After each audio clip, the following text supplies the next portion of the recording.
Imagine boarding a luxurious first-class cabin, dressed in designer clothes, carrying a sleek Chanel bag, and still being treated like you don't belong. That's exactly what happened to Amara Lewis, a stunning and successful black entrepreneur, who found herself humiliated not once, but twice, by the very people paid to serve her. A flight attendant demanded she prove her right to sit in first class. Moments later, the pilot, without even asking a question, did the unthinkable. He slapped Amara across the face in front of stunned passengers. But what they didn't know was that Amara wasn't just another passenger, she owned the airline. And in the next 2 minutes, their entire careers would begin to crumble.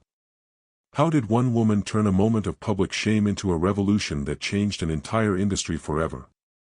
Stay with us until the end to find out how Amara transformed humiliation into power. And if you love stories about justice and resilience, don't forget to subscribe to our channel and leave a comment below.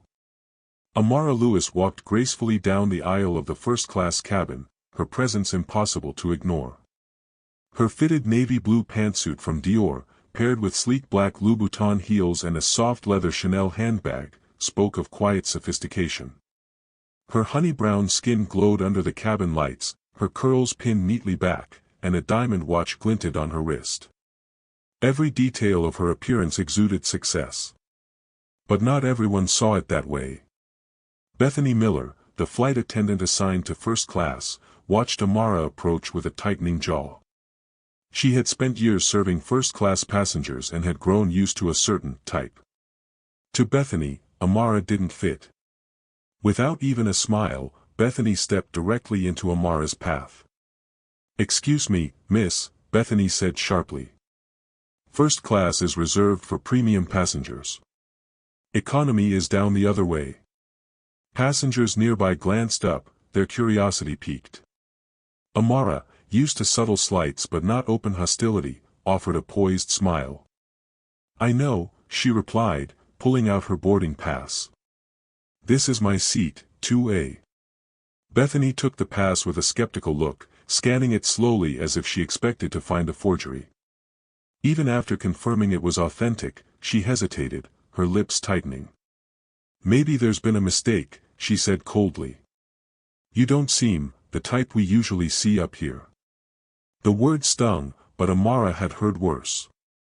Still, the blatant disrespect in front of the watching passengers left a hollow pit in her stomach. She calmly took her seat by the window, refusing to engage further. But Bethany wasn't finished. She stormed down the aisle and whispered to the captain, pointing in Amara's direction. Moments later, Captain Richard Harris emerged from the cockpit, his expression thunderous. He marched straight to Amara without a word to Bethany or a glance at her boarding pass. "You're causing a disturbance," he barked. "Get up and leave the plane." Amara looked at him, stunned. "I have done nothing wrong. I paid for this seat," she said, her voice steady despite the burning humiliation rising inside her. Before she could say another word, Harris struck her, an open-handed slap that echoed through the stunned cabin. Gasps filled the air. Passengers froze, disbelief etched into every face. Amara's cheek throbbed, but she remained upright, her dignity wrapped around her like armor. She slowly rose, lifted her Chanel bag, and looked Harris dead in the eye. "You'll regret this," she said in a low, cutting voice. Without another word, she walked down the aisle, her heels clicking against the floor like a drumbeat of resistance. What Bethany and Harris didn't realize was that Amara Lewis wasn't just another beautiful woman they could mistreat and forget. She was the CEO and majority owner of the very airline they worked for. And as she stepped off the plane, she wasn't planning revenge. She was preparing a revolution. Amara sat silently in the VIP lounge, staring out the wide glass windows as planes taxied across the runways. Her fingers traced the rim of her coffee cup, but her mind was far from the bustling airport. Her cheek still throbbed slightly from Captain Harris's slap, but the physical pain was nothing compared to the insult she had endured. She unlocked her phone and typed a quick message to her assistant, "Activate Protocol Phoenix." Within minutes, her team sprang into action. Lawyers, public relations experts, and internal investigators began coordinating a quiet but thorough operation. Amara didn't want a headline scandal just yet. She wanted justice, and permanent change. The first step was discreetly launching an internal review of the airline's customer service practices, starting with Bethany and Captain Harris. She had no doubt this wasn't the first time they had mistreated someone, it was simply the first time they had picked the wrong person. While sipping her coffee, Amara scrolled through her emails. Reports of previous customer complaints, minority passengers being downgraded without explanation, elderly travelers being ignored, piled up faster than she could read them. It became painfully clear, the problem wasn't just two bad employees. It was systemic. Her jaw tightened. This is bigger than me, she thought. It's about everyone who's ever been made to feel small because of who they are. Meanwhile, back on the plane, Bethany was rattled.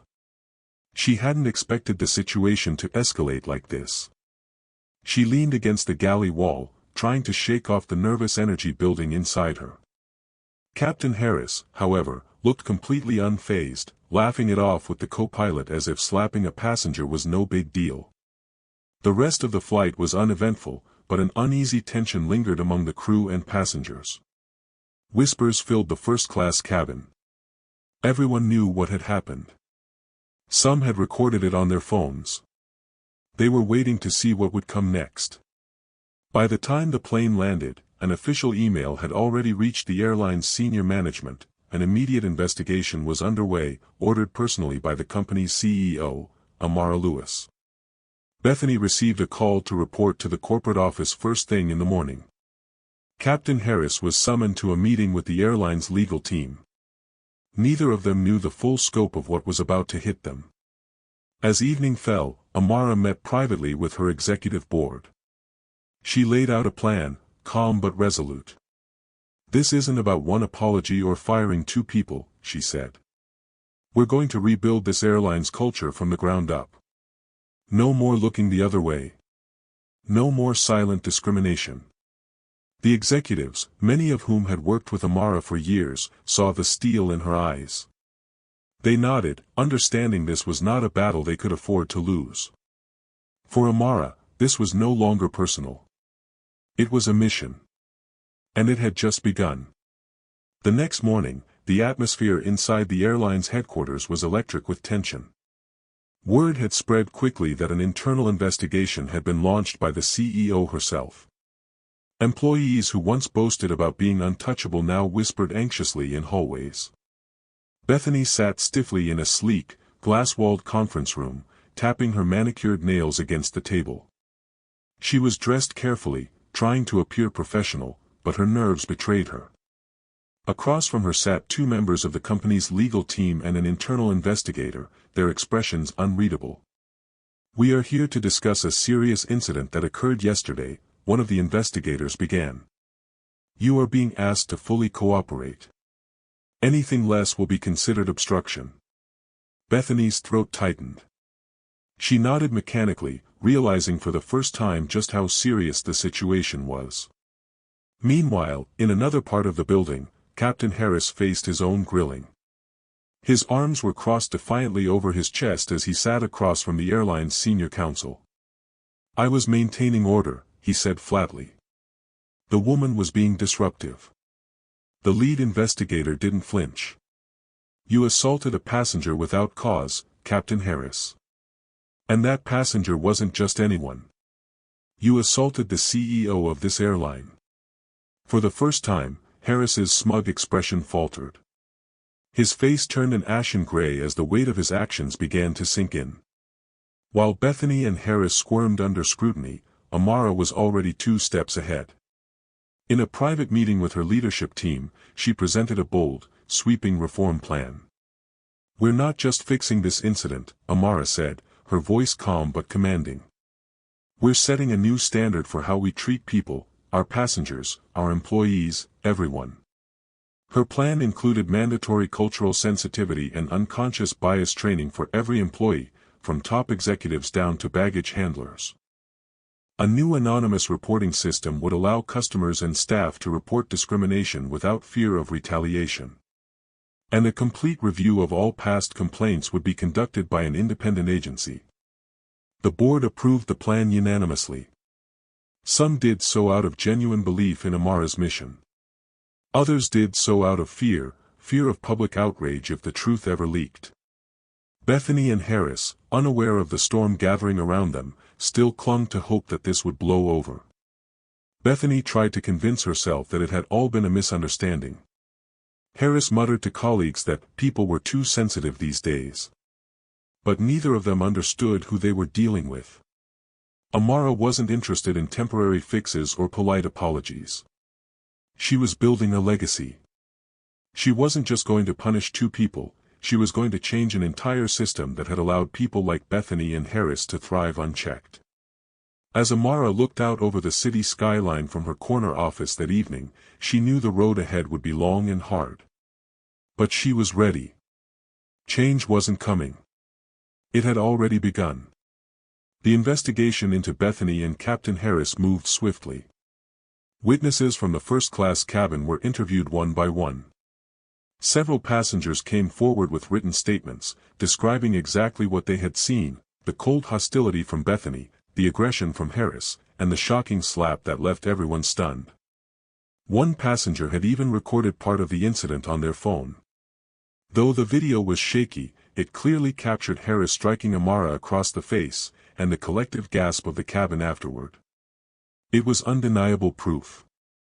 Meanwhile, Amara's team worked tirelessly behind the scenes, compiling a mountain of evidence. Past complaints filed against both Bethany and Harris surfaced, ignored or quietly buried by former managers. It became clear that both had histories of inappropriate behavior toward minority passengers, but no one had ever held them accountable. This time, things would be different. Amara sat with her top legal advisor, Mia Chen, reviewing the final report. The list of offenses made Amara's stomach turn, but it also strengthened her resolve. "We move to disciplinary action immediately," Amara said, her voice firm. "But we do it right.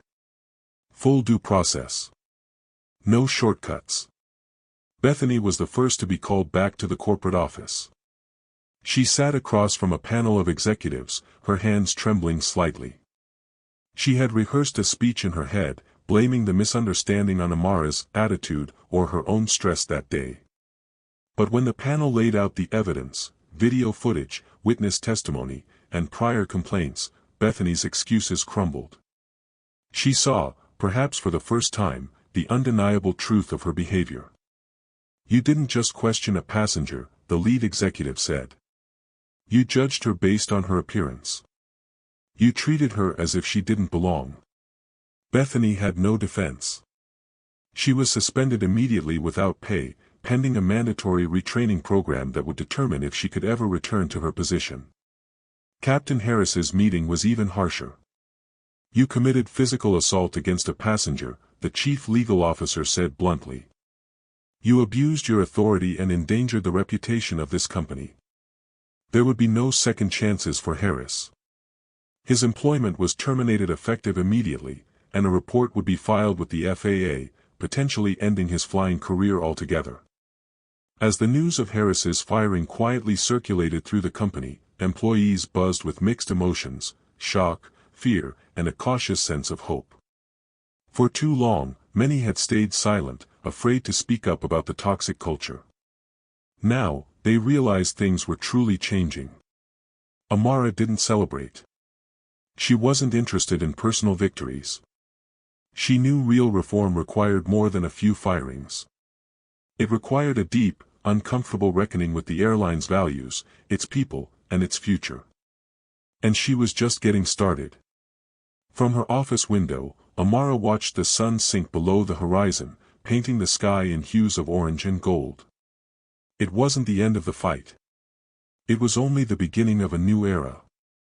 With Bethany suspended and Captain Harris terminated, Amara turned her focus to the broader mission, rebuilding the soul of the airline itself. It wasn't enough to address one incident. She wanted to uproot the silent biases that had festered inside the company for years. She called a mandatory leadership summit, requiring every manager, senior executive, and department head to attend. The event was held at the company's headquarters, in a grand conference hall decorated with towering banners that read, "Respect, Accountability, Transformation." Standing at the podium, Amara looked out at the sea of faces, some eager, some defensive, many uncertain. She knew this wouldn't be easy. Change never was. "Let's be clear," she began, her voice steady but powerful. "This isn't just about avoiding lawsuits or bad press. This is about who we are. Who we choose to be. From today forward, our airline will be a place where every customer, every employee, is treated with dignity, no exceptions." The room was silent, hanging on her every word. She outlined the first wave of initiatives. Mandatory cultural sensitivity and unconscious bias training for all employees, from the executive suite to ground staff. Anonymous reporting systems where employees and passengers could safely voice concerns without fear of retaliation. Revised customer service protocols, emphasizing empathy, patience, and respect as non-negotiable standards. Leadership accountability, with performance reviews tied not just to financial results but to how well managers fostered inclusive, respectful environments. Some executives shifted uncomfortably in their seats. A few glanced around, seeking silent alliances. But Amara didn't flinch. She had seen too much, fought too hard, to back down now. "This isn't optional," she said. "It's who we must become if we want to survive, and more importantly, if we want to lead." After the summit, Amara's team rolled out the first phase of training sessions. Employees who once dismissed diversity programs as corporate fluff now sat through real-world scenarios that challenged their assumptions. They heard first-hand accounts from minority customers who had been mistreated. They role-played difficult conversations. Bethany, who had been given one last chance to redeem herself, attended the training reluctantly at first. She slumped in her chair, arms crossed, her face a mask of indifference. But as the stories poured in, real voices of real people hurt by the very biases she once dismissed, something inside her began to crack. Meanwhile, former colleagues of Captain Harris, still reeling from his firing, began to take the session seriously. Whispers about being careful shifted into genuine conversations about respect and fairness. Amara monitored everything from a distance, reading daily reports, studying feedback forms, watching carefully for signs of real change. She didn't want performative compliance. She wanted hearts and minds to shift. Late one evening, after reviewing the latest updates, Amara closed her laptop and leaned back in her chair. The road ahead was still long. Resistance would come. Mistakes would happen. But for the first time, she felt it, a current of real, lasting change running through the company's veins. And she knew she had just lit the spark of something much bigger than herself. Weeks turned into months, and slowly, the airline began to feel different. The change wasn't loud or flashy, it was steady, almost quiet, but it was real. Passengers started to notice small but significant differences. Smiles were warmer. Instructions were given with more patience. No one was judged by the way they looked or the clothes they wore. Amara received detailed reports weekly, tracking the airline's progress. Complaints about discrimination dropped sharply. Positive feedback, especially from minority passengers and elderly travelers, rose by over 40%. Employees who had once rolled their eyes at another diversity meeting now approached the sessions with real interest, asking questions and seeking advice. But it was Bethany's transformation that caught Amara's attention the most. Initially resentful, Bethany had struggled through the first few training modules. She attended because she had no choice. Yet as the sessions continued, she found herself reflecting more deeply. One afternoon during a group exercise, an older black passenger, Mr. Reynolds, shared a story about being unfairly treated at an airport lounge. Bethany listened, really listened, for the first time without defensiveness. Something clicked. She remembered how she had looked at Amara that day, not with professionalism, but with suspicion. She remembered the shame she had felt when confronted with the undeniable evidence of her bias. For days afterward, Bethany couldn't shake the feeling. She started greeting every passenger with genuine warmth. She double-checked herself, asking if she was making assumptions based on someone's appearance. Slowly, her colleagues noticed the shift too. One morning after a flight to Chicago, Bethany asked to speak with her supervisor.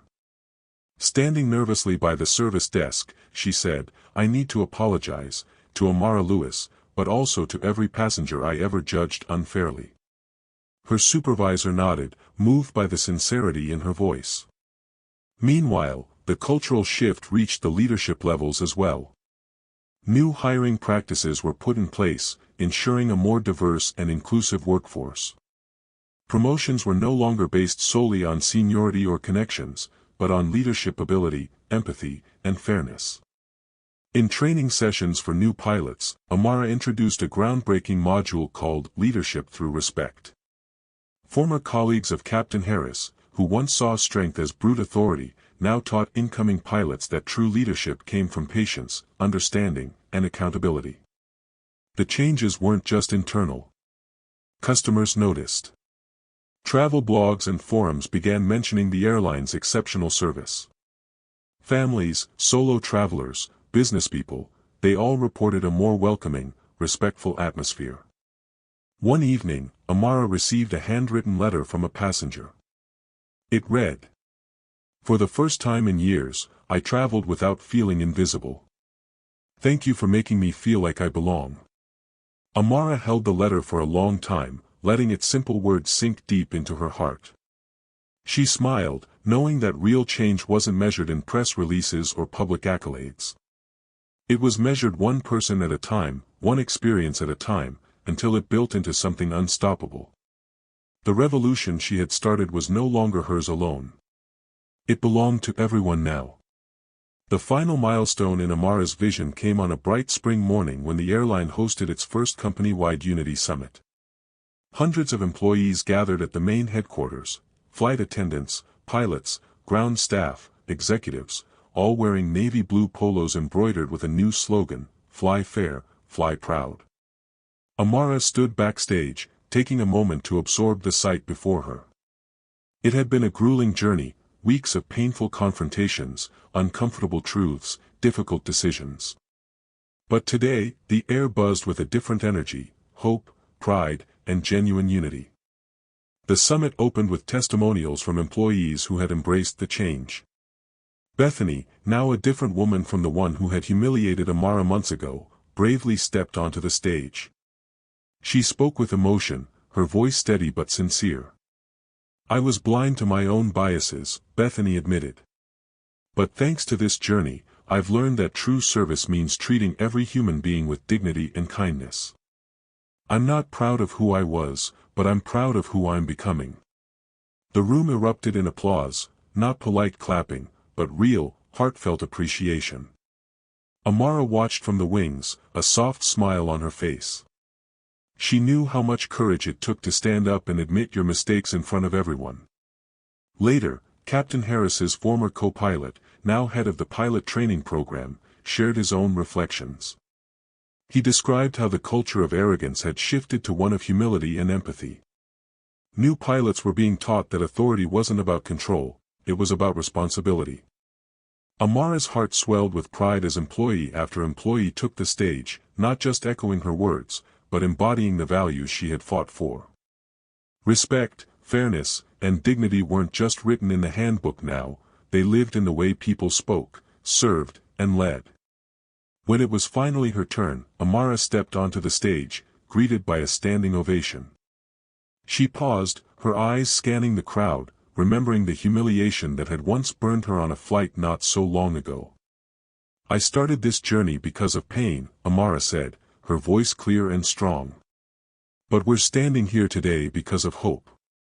Because when faced with injustice, we didn't just fix a problem, we built a new future." The audience hung on every word. Real change doesn't happen overnight. It happens one decision at a time, one act of courage at a time. And today, every single one of you is part of that change. As the summit closed, the employees filed out into the sunshine, talking, laughing, sharing stories. They weren't just colleagues anymore. They were a family, united by something deeper than a paycheck, by the shared belief that every person deserved to be seen, respected, and valued.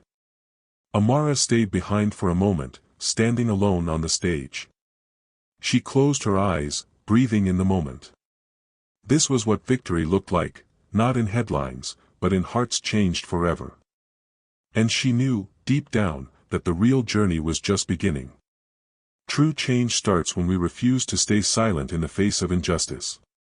Amara's story reminds us that dignity isn't given, it's claimed, protected, and nurtured through action.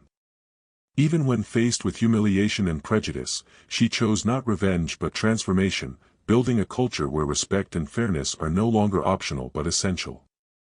In our everyday lives, we may not own an airline, but we all have the power to stand up, speak out, and create spaces where everyone feels valued. Change doesn't require grand gestures. Sometimes, it begins with listening a little more carefully or treating someone a little more kindly. If this story moved you or made you reflect on how we can build a better world together, we'd love to hear your thoughts. Drop a comment below, like the video if it inspired you, and subscribe to our channel for more real stories that remind us of the power we all carry inside. Let's keep growing together. Amara's journey shows us that real strength isn't about fighting back with anger, it's about standing firm in your values and creating lasting change. In a world where judgment often happens in an instant, choosing respect, fairness, and empathy can transform not just one moment, but entire communities. Her story reminds us that no matter who you are or where you come from, you have the power to spark change by staying true to what's right. Every action, big or small, matters. If this story touched your heart the way it touched mine, I'd love for you to be part of this growing community. Share your thoughts in the comments, I'd truly love to hear your voice. And if you believe in spreading stories that inspire real change, don't forget to like this video and subscribe to our channel. Let's build a world we're proud of, one story at a time.